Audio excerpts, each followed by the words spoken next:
everybody. It's Caitlin Pengrazzi with Maxbrook Realtors. I'm here today with Kristen Calvert with Stage Detroit. I've had the pleasure of working with Kristen on this specific property that we had listed in Royal Oak. It's a beautiful space that she was able to bring to life after my builder had recreated the space from scratch, and then he just needed some love and some ways to make it more cozy in the space. And so Kristen, I just wanted to ask you a few questions today. We're going to talk a little bit about staging your home. Yeah. It's a very important process, whether you're a contractor or a builder or flipper, or you're just going to be selling your home yourself and you want to know how to utilize your space a little bit better. So my first question to you is, how did you get into the business? Well, I was a realtor for 10 years and I loved working on the listing side rather than the buyer side. It's more fun. Yeah, it is a little more fun. And so what I was finding I was a realtor for 10 years, so the last 3 years I was an active realtor, I was staging my own properties. So with that being said, just helping the client declutter and making it marketing, like marketing the property. Right. And so what I was finding was that I was selling those listings also. So I was, acting as a listing agent and as a buyer's agent. Oh, that's always nice. It's nice, but it's more confusing in the end. So what I found out was I was a better stager than a realtor. Okay. And so I started buying furniture and started staging. And then 3 years ago, I just said, forget this. I'm not going to be a realtor anymore. I just want to start a staging company because I saw that there was a need for it in our area. Some more custom looking staging, unique pieces, something that would make your listings really stand out so it didn't look like any other home that was on the market at that time. Right. And so that's what's important. That's the huge piece, especially with these photos that they're taking these days. They're so nice, and you really need something to pop and to make sure that yours is standing out opposed to all the others on the market. Exactly, yeah. Well, awesome. So I have a success story with staging. So this house specifically was on the market with another agent for 3 months with really no action, no offers. And then I decided that we were going to list with, we're going to do the listing and we're going to make sure that it looked a little bit more show ready. So all of these beautiful birch floors were covered. We uncovered them, we cleaned the home, and then we had Kristen come in and stage the home, and it actually went under contract in 4 days. So that's all it took. And actually the people who ended up buying the house saw the house previously listed online, and they just couldn't picture the space. So a lot of times you're just allowing buyers to have a little bit less imagination and just know exactly how the space will play when they bring their own stuff into it, and hoping that they want to decorate the house as cute as you have. Hopefully they can do that, but it at least gives them the opportunity to see the space and know that this can fit the right amount of couches in. You can have a dining room in this space. You can have multiple bar stools at the countertop, and just how you can live day to day within the space and that it will work for you. Yeah. So I think also on this property too, a lot of it is everybody wants the open concept, but when we're looking at open concept on our phones for the MLS photos, you can't, with just a thumbnail picture, see where the furniture can lay. And so there's no definition to these rooms. So these open concept rooms are a must for staging, we feel. Absolutely, because some of those pictures are a little misleading and you think, oh, it's so big. Yeah. I mean, the space is really nice and it definitely works with multiple couches and you have the full dining table, but I think you make it seem like this big place in your mind, and then you get into this space and you're like, oh, it's not as big as I thought it was. Exactly. So, yeah. What are some misconceptions you think sellers have about staging their home? I think they think that they have to take all the personality out of the home, and that's definitely not something that we like to do. So, if you have fun colors and fun things that you enjoy, because while you're, if you're living in your home, you still have to live in the home while the property's on the market. And so decluttering is just the biggest thing. It's just a lot of muscle work, I guess, at that point, and sometimes it would be good to hire maybe an organizer to come in to help you with that. I've always done that when I've sold my own properties. I absolutely agree. And I think people are like, you have to take all your own personal photos away, and you have to take all this out, and then you have to go buy a lot of stuff. And that's not true. Sometimes we can go into a home and just use whatever the client has. And it's just, moving things here and there, boxing some stuff up, putting it in the garage or in a closet, you know, some of the things that you can do is like if your closets are like packed, take 50% out. Okay. And so people have the At least take that imagination. season out if you least, can. That yeah. will take some of it out as well. Exactly. So I think people think they're going to have to spend a lot of money to get their occupied homes ready for the market. They don't. Okay, So that's great. That's Yeah. good advice. I actually just listed my home as well, and I took a lot of the tricks that I learned while you were staging this home into my own house. I did hire a personal organizer to help me declutter. We got a ton of storage bins, labeled them, put them in the garage, put them away. I just picked up a couple pillows. You let me borrow a couple lamps just Yep. so I could get the right staging and the right space and light in one of my rooms. And that one also sold in 3 days. So That's awesome. Yeah. So, Yeah. I mean, cleaning up after a 1-year-old every day is really difficult, but we put a lot of toys away and just made it seem like it was a kidless, petless zone, and it worked. What are some really cool trends that you're using in some of your staging spaces right now? Well, I was just talking to you about this. Like, we always are looking at what's coming to the market. So we go to like furniture markets and we start seeing what colors are in and what's coming to the next season. And so that's what we start purchasing. So we're seeing a lot of textures. So creams and whites, but with texture to it. Think macrame or like Right. textured kind of stuff. We love our pinks right now and all varying kinds. Okay. Magenta is one of them. We like my the, favorite. I know, the tribal kind of look with those pinks, which brings in the textures again. Right. It's just like that layering effect, so you don't have to have as much stuff, just a few things that are interesting. Right. So we really like to see that. Some of the gold metallics, we're seeing a lot of the brass fixtures, like, you know, in our kitchens. I wear, you know, the cabinets that are white and then dark blue. I think here we have some of that going on too. I think grays are kind of taking a little bit of a sideline and now coming into a little bit more of the grayish colors. So, you know, Which we need a little bit of that. Yeah, I mean, seeing yeah. 100 houses a week or something, you get a little tired of the gray. So, Yeah. I mean, it's always going to probably play a role. Absolutely. Just because it's such a good neutral. But I think people have played it out a little bit to the point where we can give it a little secondary stance at this point. Yeah, I think so. I think with the gray and white, that trend, you have to have some warmth in there. And so we're always telling our reno, our investors, our flippers, put some wood in there. Yeah. Put something that brings some warmth. Bring in some dark blacks that are kind of like really gives it a foundational color so it's not so murky. Right. And I think that's really where we need to come into. And it's very easy to do. It's inexpensive to add a little bit of that to your gray and white palette. Right. So we're I seeing mean, a lot just of one that. trip to Home Goods or I Pier know, 1 is- exactly. I picked up 2 pillows for my living room when I staged my home, and it just changed the entire dynamic because Yeah. they were bold. They were basically the color pink you have on your Yeah. your jumpsuit today, Yeah. and they just popped, and it was just enough to make the room stand out. And picked up a candle that was the same color, Yeah. and it played off something else. So it's just about placing things in the right places so that people can catch their eyes, but also can visualize the entire room as a whole and feel like this is cozy. This is where I want to live. This is definitely something that I think that would go well with my personal style. Yeah. Even at the end of the day, when you sell the house, it's all gone and It's you have all to start gone. from scratch, but it's just that initial visualization that people are really looking for. I think so. And I think a lot of it is we want to emotionally attach them to your home and give it a label is what I always call it. If they're looking at 100 different homes, or let's just say 20 homes and they're telling you, the realtor, we want to go Right. look at all these homes. If there's not a label that can be put on that home to say, hey, I want to go see that home with the pink rug. Or you know how Chip and Joanna, Chip always has like the labeled home, you Right. know?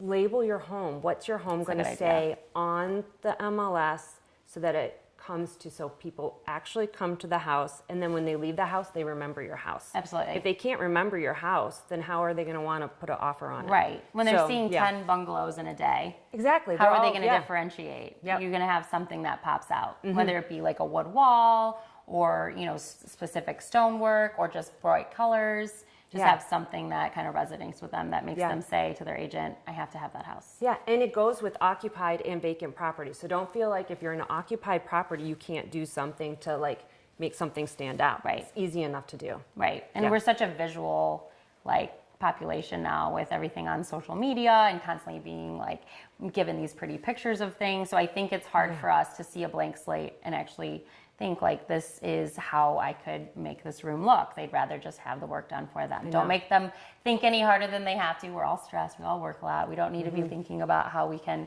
live in a certain space. I think it's the best way for a vacant house, or even a house of somebody that's lived in there for a long time. Maybe just switch out like one couch or the pillows. The pillows are actually a huge, Easy. Yeah. I mean, this couch is beautiful, but you add these pillows to it and it just really just brings it all together.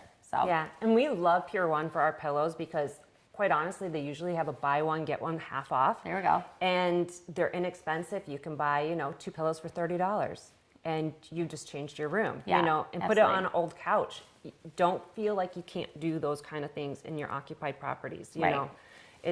You can transform an older looking home to look fresh too. For sure. So, yeah. I know a big trend right now is also having live plants or greenery in your home. It seems to be, I had one client recently that, she had built out multiple walls of like succulents, and then she had all these amazing plants in there. And it not only like brightens the room, I think, in that perspective, but it also makes the air a little bit more fresh. I think so but too. I feel like plants are a big thing right now. I think just greenery and like natural elements are like really popular. Yeah. So are there any specific plants that you like to bring into a space that can make something pop? It looks like in this house you have a few of the green, like big green leafy We ones. always use a green in just about every room we have because it does give the air, it makes it feel fresh, like it's clean air, just a look of it. And so the fiddle leaf tree is really popular. Okay. And you can get them in varying price range. Target has the big leaves for $4.99 to $9.99. Oh, that's a good one. Or, Pottery Barn is known for if you want something substantial in your home, for $299, you can get one and it looks like it's fresh. Because I kill everything. I know, so, me too. I couldn't need have something that. really, really, really low maintenance. I need something low maintenance. So the next house I go to, I am going to keep a tree and I'm going to keep it alive forever. Me so too. Until then, Let's promise each other that. We'll keep a little dialogue of our trees and how long we can keep them alive. And the succulents, I think, are always going to be very popular. We see that trend. I see it going forward in a lot of different areas, not just like home staging or home decor, but we see that in a lot of the the wedding industries and our large party venues and those type of things, centerpieces. I mean, there are even florists that I've been visiting in Detroit that it's mostly what they have. Wow. So it's a pretty, I think it's going to stay here for a long time, kind of like our gray. It's going to stay here for a long time. For sure. So easy things that you can do to stage your home. Add in a little greenery, a plant, maybe two. Very reasonably priced. Probably you could do that for $50 to $100 to add a couple plants. Get a couple pillows freshened up on your couch. That's just a little expense as well. And I guess a few other ideas, like in your bathrooms, never have a bath mat on the floor. Okay. I always think, or if you need one on there, get a fresh new one. Okay. So, in something in that tealy kind of range. Okay. If you want to, and you feel like you need to still have one. All your towels need to be fresh and white. Yeah, I bought new towels for my bathroom as well when I did before I listed. Yep, exactly. And we really like the Target Opal House towel sets. They're they're inexpensive. Just take them out for showings, put them back, and then they can go into your rotation once you sell. Great. That's a great piece of advice because people want to think they want to know the house is lived in, but they don't want to think it's so lived in that they're buying something super old. Yeah, right? exactly. And that they can visualize that it's going to be new to them. Yes. Right. And I think with our kitchen counters too, like when we do our vacant properties, we tend to do, a couple kitchen vignettes on the counters, but in our occupieds, we really like to keep almost everything off of our counters. Right. So, take your coffee pot away. It's bulky. It usually has a stain on it or two. Yeah. Yeah, unless it's really fresh and clean. I think that's the difference because when we come into a vacant property, we're bringing fresh new vignettes. And in our occupieds, we're using them every day. Right. So taking out some of those things really does help. And the sight line is much better for photography and for video, for marketing for you guys too. Absolutely. And I think that one other piece to staging. You stage your home, you get rid of all the clutter, but make sure you have somebody come in and clean your home. If you aren't a good cleaner, there's windowsills that probably haven't been touched in years. The doorways haven't probably been touched in years. I noticed that my windows were super foggy. You know, if you're gonna spend all this time decluttering or staging the home, you know, if you're purchasing the staging, you know, make sure you spend a couple extra $100 to get it cleaned, make it look fresh. You know, if you have glass like shower doors, you don't want those looking spotty. You know, just simple things like that so people can come in and get the overall idea that it's, like I said, it's going to feel like new to them. I think so too. And even don't think that even if you do have a weekly cleaner that does come in or every other week, that they are like doing those deep dive cleans. So, you know, I'm putting my house up on the market too. So right now I do have a cleaner, but I'm going to have somebody else come in and like actually do those scrubbing things that we just don't see. Like the blinds and the windowsills, the shower, you know, grout and that all those kind of things too. So, and another thing with cleaning, I find this to be like I see this all the time. Don't use the fake air fresheners, you know. I think that is, for me, when you walk in, some people are allergic to them. It's so overwhelming. You don't know if the scent is for them. Exactly. They might turn them off.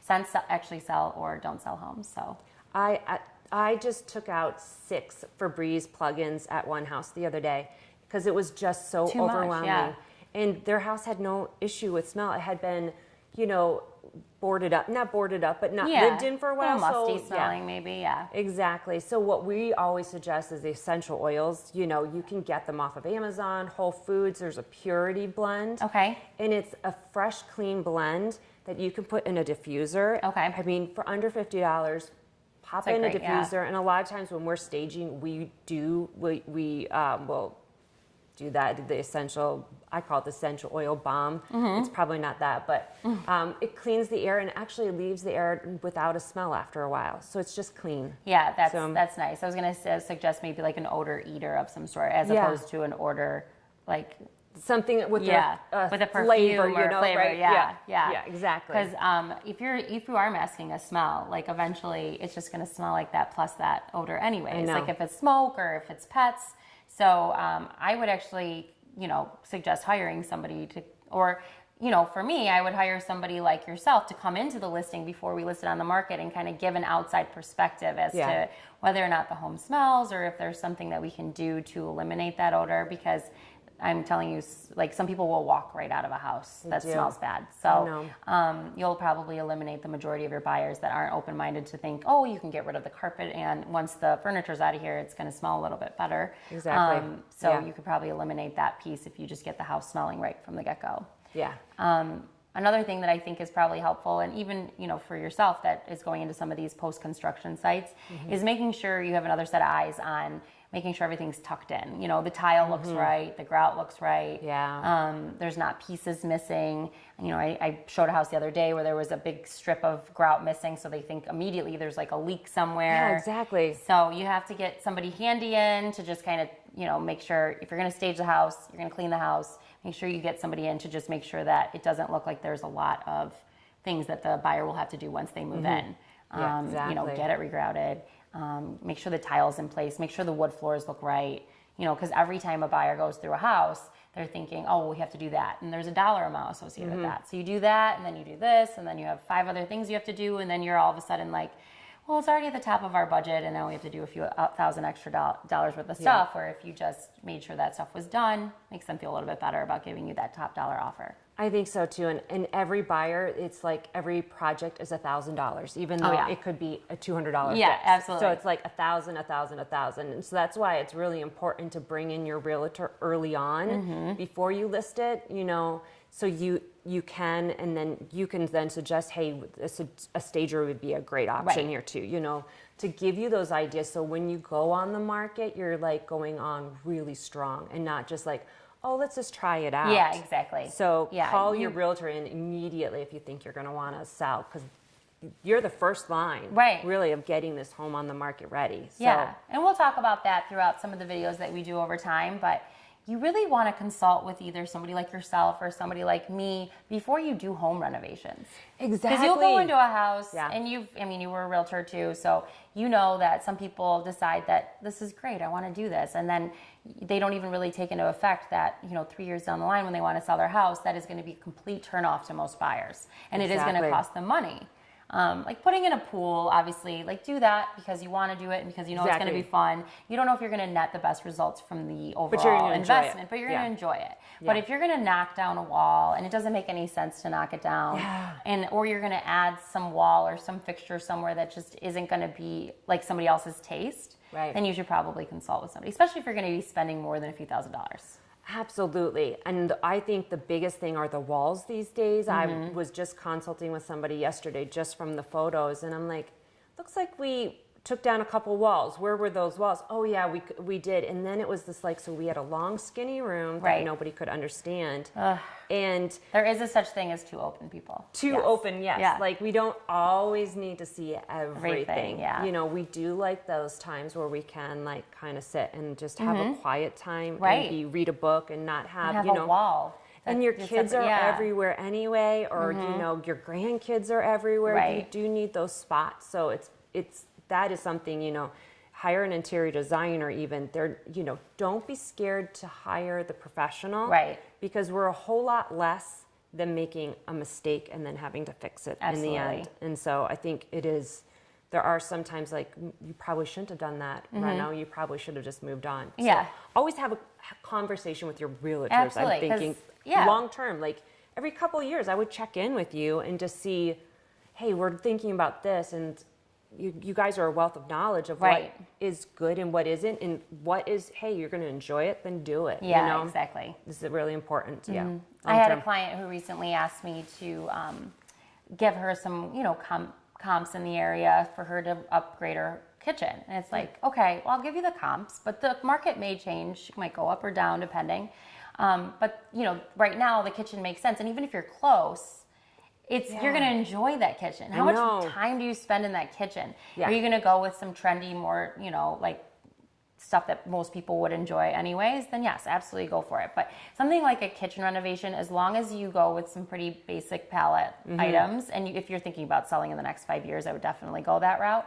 But if you're going to enjoy it and it's going to cost you maybe a couple $1,000s more than you're going to get out of it, I'd almost always say do it. But Do it, if yeah. you're going to do something that's really off the wall and very specific to your taste, just know that there might be a cost incurred when you go to sell it. And it's going to Exactly. be tough when I have to tell you this actually brought value lower on your home because you did this. Yeah. You'd rather know that up front. At least if you want to do it, then you already know the risks You already know. involved. Yeah. And I think if you're going to go super trendy on something, especially in a kitchen or a bathroom, it's okay if you're going to sell it in a few years Yeah. and it hasn't gone out of Right. trend. Yeah. But when we go very trendy from the 90s, we've already gone through like 3 trend cycles since Right. then. Maybe it'll come back in style if you wait long enough. But No, I don't like some think of so. this pink tile that I Oh. keep seeing, I'm like, I'm buying a house with pink tile bathrooms. love and I'm it. like, I think we could play with this for a little bit. I but think so too. And I just saw one in Detroit. that was like 30 green and years. black. Yeah. Oh wow. Yeah. Mint green. Yes. Yeah. With wallpaper that was metallic. Oh wow. It was, yeah, it was pretty insane. I loved But it. you could play with it. Oh, You I could- would. I would never touch that because the Yeah. tile still looks good. Right. So that's what I'm saying is like some trends, some classic trends can stay long term. Right. And so those are things that's where you put your money into. Absolutely. 100 years later and this tile still looks good. There's something to be said to that. Yeah, like the subway tile. Is that ever going to go out of style? I don't think so. Yeah. It might be like, it might not be the trendiest thing, but it's always going to be traditional and Right. classic. So you can't go wrong with that unless It's you a do staple. pink grout or something. Yeah. Oh wow. I didn't even think about that. Yeah, you could go Is that wrong. possible? I'm thinking you could. Yeah. Maybe in our next house. Yeah, right. All right, awesome. What's great about Kristen and her staging company is she actually will come on site, before you get started and visualize the room and be able to kind of start conceptualizing what she's going to do with it. So when you came to this space, obviously the floors were covered or uncovered? They were covered. They were covered. So we had no idea what was going on underneath. Okay. Yeah. So, And then what was kind of your mindset on what you were going to do with the space when you saw it in person? so I think when I first walked in, I was a little bit concerned because I felt like this area was a little tight. And so that jumped in my mind. And that's why we always do walkthroughs, because to be quite honest, you can take measurements, but I'm still so visual that really I want to make sure. It could say that, you know, according to this, you should have this walkway, but it also doesn't say, well, does it have a window next to it so you can actually have, you know, your chairs coming out. So actually on this property, I think we had to switch out the table. I think we brought 2 tables because we needed to make sure that that walkway was right. Real, yeah. Yeah. Because like you could actually fit somebody behind there. exactly. Yeah. And I think at one point we had a bench in there, but it wasn't the right look for the property. So we did have extra chairs and stuff like that. So when we first walked through, we knew that we were going to have to do some warm colors in here and to like cheer it up a bit. Yeah. You know, because it was really slick. Right. You know what I'm saying? It was beautiful. Yeah.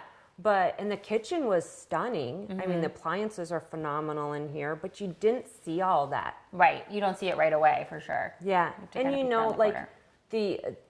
for a vacant property, your buyer stays about 5 to 7 minutes on a vacant property, if that, these days. Wow. They make a decision on the sale of your home from your front door within 3 seconds of a vacant property. That's crazy. But with a property that has been staged, you can have somebody stay in there to 20 to 40 minutes. Don't you think somebody might actually fall in love during that time? Yeah, way better window of opportunity. Exactly. And I knew that we were going to have to really sell the property from a 180 degree, you know, angle. And because we didn't have a 180, you know, it was like a 90 degree right over there. I knew that this right here was going to be our sales area. And so we needed to sell it right here. Yep. And so that's why this angle and this visual was so important. And so when it was not quite ready to sell with the, you know, with the everything like, you know, masked up on the floors and stuff, we weren't going to be able to sell it. You know, the first thing you saw was the window. Right. You know, and then right outside. Yeah, so it's like exactly. right outside, we're not going to buy. No. You know? Absolutely. And so I think that's for this property is what nailed it. And I knew as soon as we got in here and we started staging it, oh, this is going to go really quickly now. Yeah. And it did. Which was awesome. I know. All right. Your seller must be so excited. He is so excited. Oh yeah. He's like, why didn't we do this the 3 months previously? So you don't know what you don't know. And I think, you know, that type of seller, they're so cost driven. Sometimes they don't really think that what's the benefit of just getting it off the market in a couple weeks as opposed to letting somebody come in for 3 months. You know, they don't know the numbers up front. They probably think it's such a costly project to stage a home, which it's really reasonable for what you get out of it in value.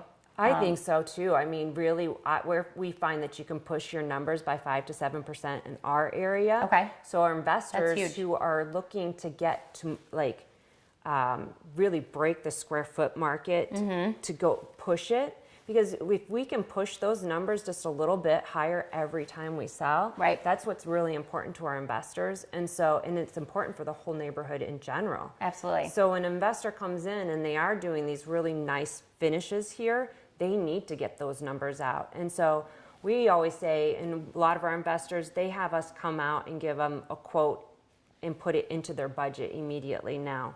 So, and sometimes an easy quote is like 1% of the list price. If you just in your mind, it's not usually ever that much, but if you put that into your budget in the beginning, then you know but we are usually the last people to come in, obviously. So we get cut a little bit in the end, but I think it's really important. That's a good ballpark number though to go off of. Yeah, 1% is usually a really good, you know, number to just stick it right into your budget right from the get-go. Okay, awesome. Yeah. Well, thank you so much for joining me today. This has you. been awesome to learn a little bit more about staging your house, getting it ready for sale. If you have any other questions, you can reach Kristen at Stage Detroit on Instagram.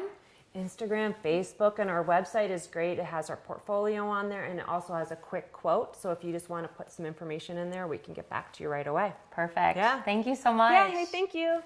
Thanks, guys, for joining us. And we'll be producing more videos as we go along in the process. But everything about buying, selling, renting, investing, you can find here on my YouTube channel.